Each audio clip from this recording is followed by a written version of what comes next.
بسم اللہ الرحمن الرحیم۔ السلام علیکم ورحمۃ اللہ وبرکاتہ۔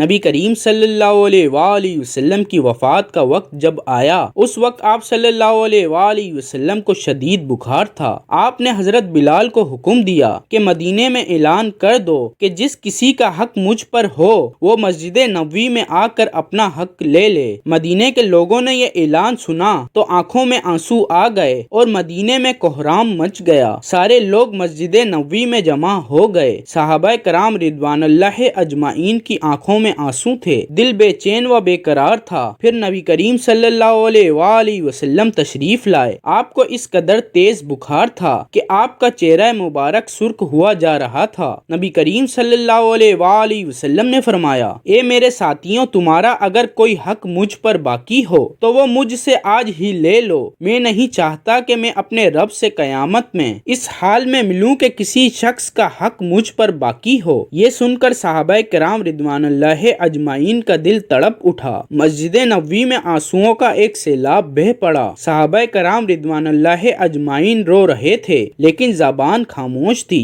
کہ اب ہمارے آقا ہمارا ساتھ چھوڑ کر جا رہے ہیں۔ اپنے اصحاب کی یہ حالت دیکھ کر فرمایا کہ اے لوگوں، ہر جاندار کو موت کا مزہ چکنا ہے۔ میں جس مقصد کے تحت اس دنیا میں آیا تھا وہ پورا ہو گیا۔ ہم لوگ کل قیامت میں ملیں گے۔ ایک صحابی کھڑے ہوئے، روایتوں میں ان کا نام عکاشہ آتا ہے۔ عرض کیا، یا رسول اللہ، میرا حق آپ پر باقی ہے۔ آپ جب جنگ احد کے لیے تشریف لے جا رہے تھے تو آپ کا کوڑا میری پیٹھ پر لگ گیا تھا، میں اس کا بدلہ چاہتا ہوں۔ یہ سن کر حضرت عمر کھڑے ہو گئے اور کہا، کیا تم نبی کریم صلی اللہ علیہ وآلہ وسلم سے بدلہ لو گے؟ کیا تم دیکھتے نہیں کہ آپ صلی اللہ علیہ وآلہ وسلم بیمار ہیں؟ اگر بدلہ لینا ہی چاہتے ہو تو مجھے کوڑا مار لو، لیکن نبی کریم صلی اللہ علیہ وآلہ وسلم سے بدلہ نہ لو۔ یہ سن کر آپ صلی اللہ علیہ وآلہ وسلم نے فرمایا، اے عمر، اسے بدلہ لینے دو، اس کا حق ہے۔ اگر میں نے اس کا حق ادا نہ کیا تو اللہ کی بارگاہ میں کیا منہ دکھاؤں گا؟ اس لیے مجھے اس کا حق ادا کرنے دو۔